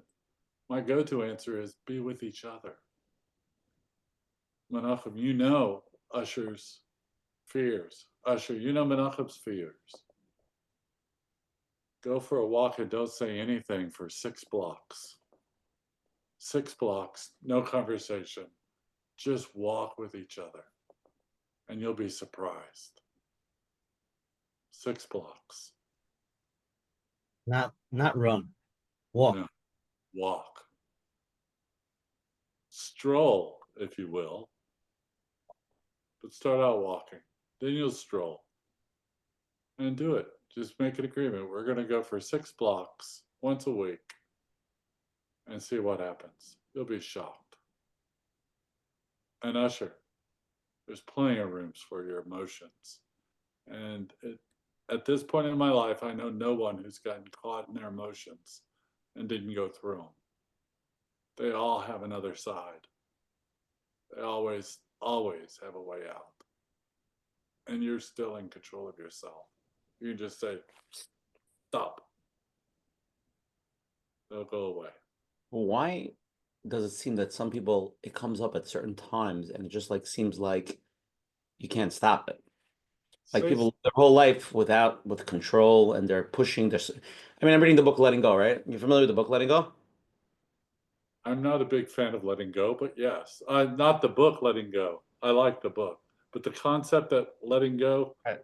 I'm So not giving up in the book, anything. he really explains that basically we live a lot of our life with really suppressing our emotions, right? We go through things, okay, it's good, and you push it and you push and you push, and then it just reaches a certain point in your life, whenever it is.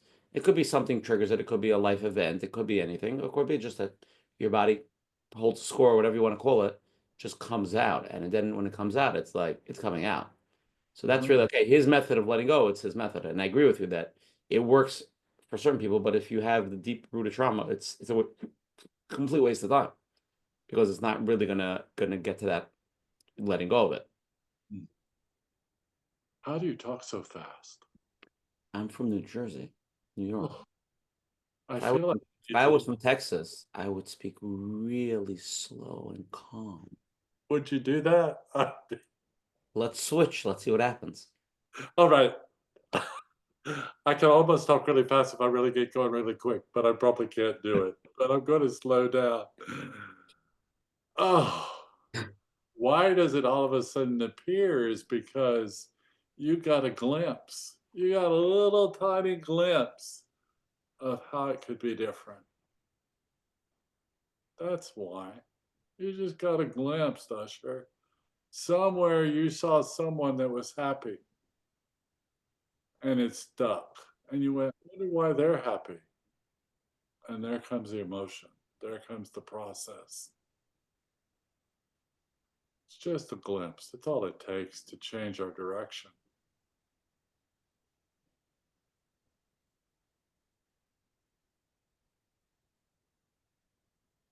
Okay, let's take one more live question, and then we will go to the closing part. Hi. Hello? Yeah. Hi. Thank you so much for the program. really learned so much. It's a really unique program, and all the speakers that you get were really well thought out. So I wanted to thank you for that first. My question is that I have a son who's 13 years old.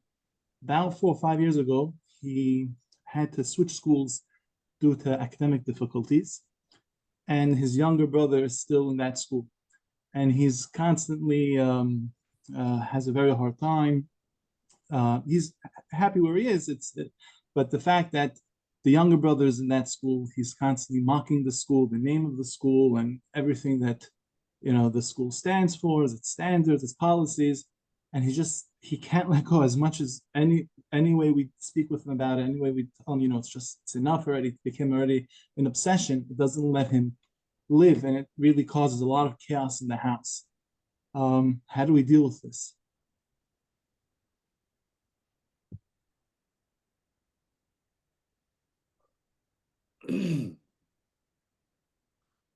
I would start out by agreeing with him.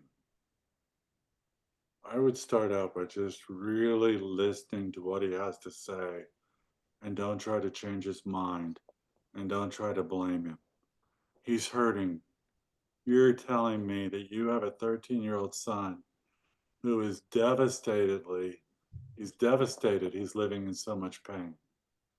And he's striking out, he's fighting. So when we look at fight and flight, he's right there on the edge. He's really fighting with all he's got. That's a bad school, that's a bad blah, blah, everything's blah, blah, blah, blah, blah, blah. And he has all these excuses and all these reasons. Until you find it in your heart to agree with him, just really diffuse him by agreeing. Yeah, that school was blah, blah, blah. Yeah, it was.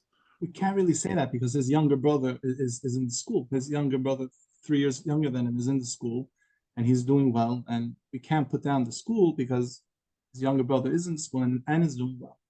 You're not going to put down the school. You're going to agree with your son. He's saying the school is terrible. The school is they don't know how to teach.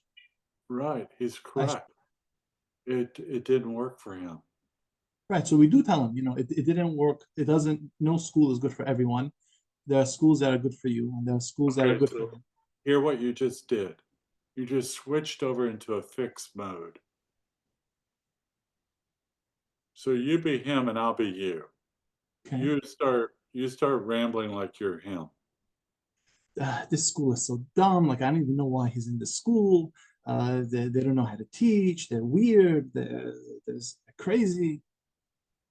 Yeah, they are, aren't they? It is a good question. Wonder why. So take him out of the school also. Take him out of school. Why is he there? Yeah. It's hard to imagine that your brother's having a different experience. But it's so stupid. Why is he there? Yeah.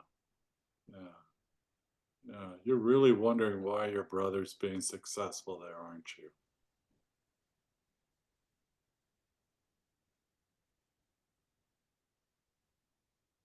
Wouldn't he feel bad now that, oh, he's smarter than me, he's doing good? If I was like him, if I was smarter, if I was better academically, I would be able to be there, because I know he really wanted to be in that school. He just couldn't keep up. He couldn't, could he? Right. So by telling him that, how do you feel about that? I feel also very bad for him. You feel bad for him? Sure. Yeah. It wasn't done in a nice way. I think it could have been done in a much more dignified and refined way. It was kind of just like, they kind of just dropped him. There was no closure from the school. We would like you to be here. We feel another school would be better for you. It was kind of like, this is so and so. Where's your son going next year? Well, that's the way that it was. So it was just dropped. I don't want to get into a session here, but now I'm curious to know, why do you send your other son there?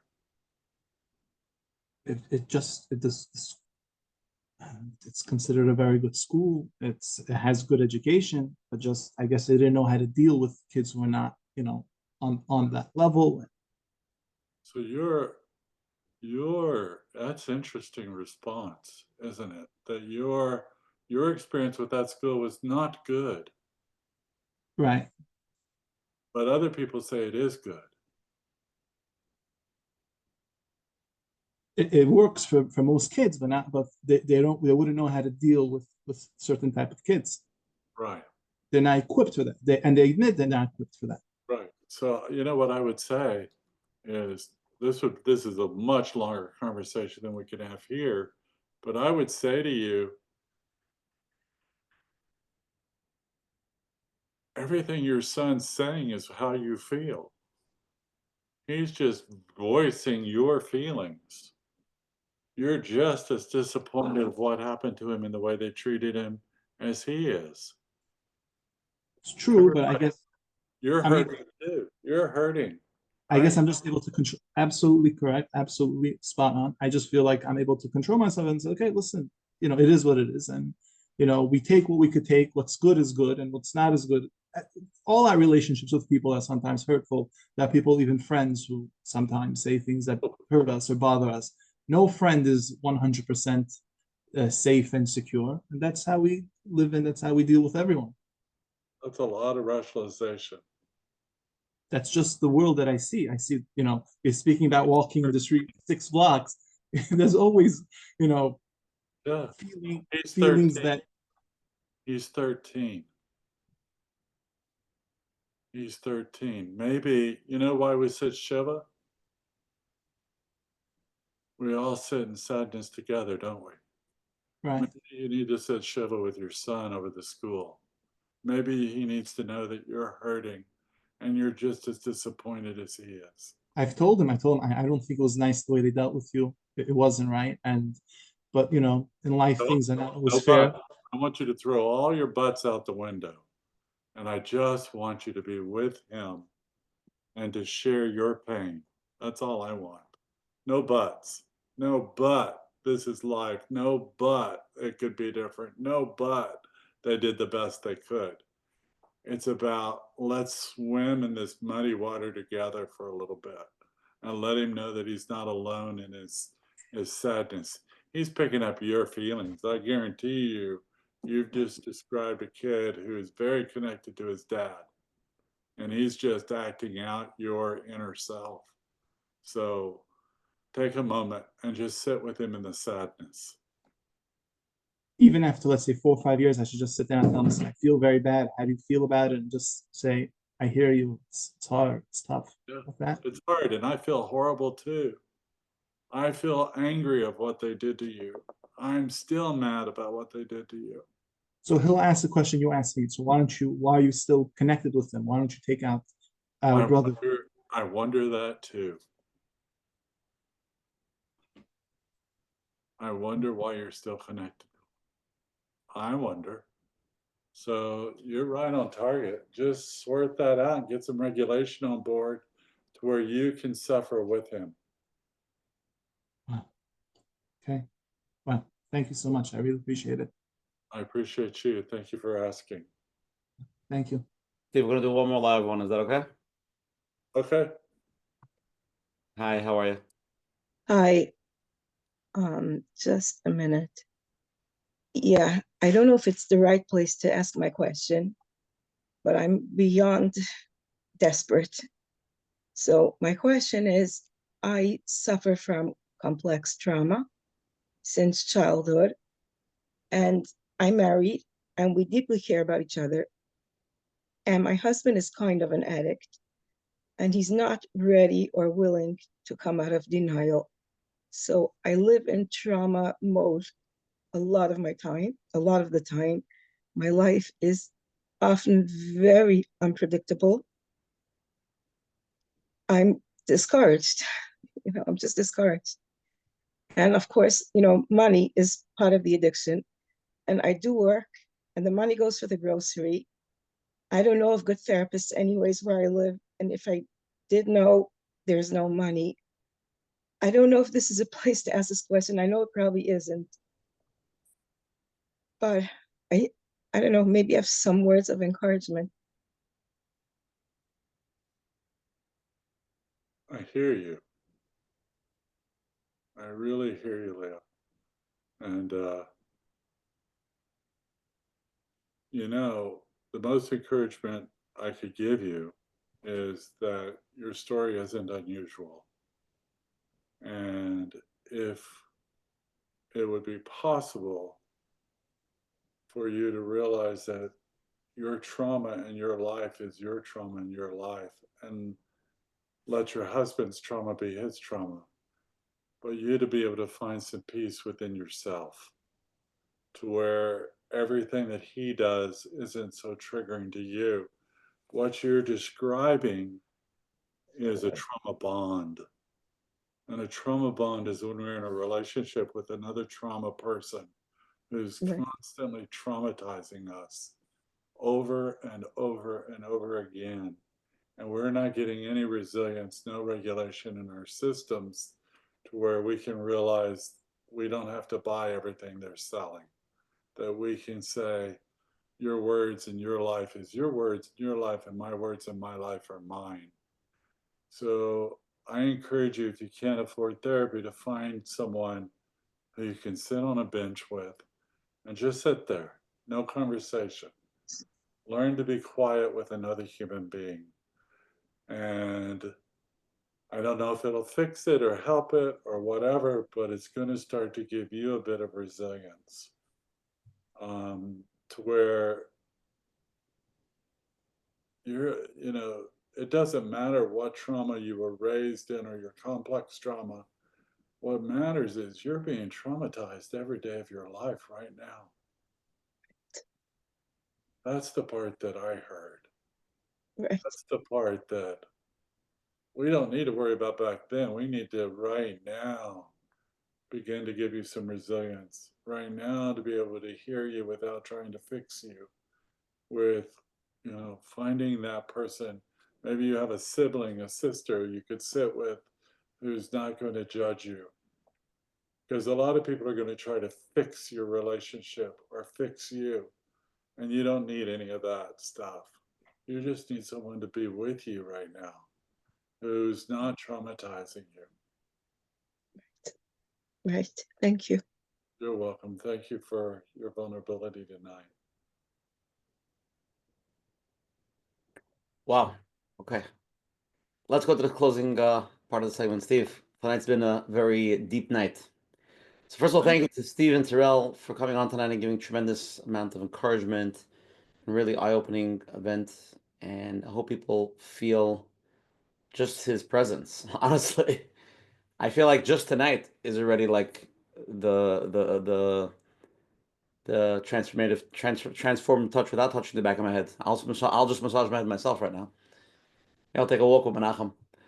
But Steve, we got to come back again. We got to do a round two, but really appreciate it. Again, if anybody's here, first time every Sunday night at 9 o'clock on the Zoom ID, we have different rabbanim, different topics, different therapists. Next week, May 18th, we're going to have the world famous Dr. Jacob Friedman from Israel. We'll be here. We'll discuss the topic. We didn't confirm it yet with him. It should be powerful and amazing. Please join us. Everything is recorded on menachembernfeld.com. If anybody has any questions, please email coachmenachem@gmail.com. Tonight's share is 230. If you want to listen to it on the phone lines, it'll be up on the phones at 732-305-9011. Again, it's 2:30, and the phone number is 732-305-9011. Thank you for all the advertising sponsors, Liquid Scoop, LNR, 5 Town Central, and Chayil Kaufman for JCN. We'll go to the closing part. Menachem, I'll go first. Menachem, followed by Steve, will end it. But I just want to say for all the people that are listening, is obviously we have to sometimes go into ourselves and see if there's something in us that is not sitting right, something that we're trying so hard to control to make sure certain things work a certain way, without just, I don't want to use the word letting go, but just like letting things take its own course, whether it's A or B, either way, you'll be fine. We try so hard sometimes, so much force to make sure that the outcome is a certain way, because if it's the other way, it's going to really affect us. So we'll do everything to make sure that it goes that way. And we'll work with unbelievable energy and force. I think a lot of people are super successful. They'll probably build big companies because of that trauma force, that's behind them, that's forcing them to, I got to make a lot of money. I got to make a lot of money. I have to have a big company. I have to this, I have to that. And that fear or that trauma in them, really, it could be used as a powerful weapon to do things, but it might not be coming from the healthiest place. So if we could really tap into that and see if our intentions are sincere for the overall good, And also, no matter what the outcome is, no matter what you're doing, going for a job interview, whether you get it, whether you don't get it, whether you get the raise, you don't get the raise, whether your child goes this way, your child goes that way, whether you do get accepted to school, you don't get accepted to school, okay with everything. Like, we say it in the Jewish way of accepting God's, decision and believing in Him and emunah and betachan. But let's do that also for ourselves. Not use it as a spiritual bypass and say, oh, if they didn't get into school, it's because God didn't want. But really inside, you're not okay with it. Being internally okay with God's decision and being calm with yourself and really healing from those triggers. And if you can do it logically, which I love logic, then it's probably something much deeper than logic. Something more deep inside. And if it's so deep inside and you can't work it out with logic, then again, I'm not promoting anything and I don't know what works, what doesn't work. But there are deeper forms of somatic, TEB, CYT, AQI, whatever it is that you find that will help you in the core meditation, deep feelings, try to tap into that to really get to that core. So I just think this is a very big topic. I think that people who understand it. I feel like some people this is like so this whole time they could listen to this whole program for 2 hours, 2.5 hours, be like, I have no idea what they spoke about. It makes no logical sense. Complete insanity. So if that's what you feel like after this program, you're definitely traumatized. Coach Menachem. Wow. Thank you. Thank you very much. Steve, I want to thank you for being with us tonight, for holding the space, for allowing us to explore with safety.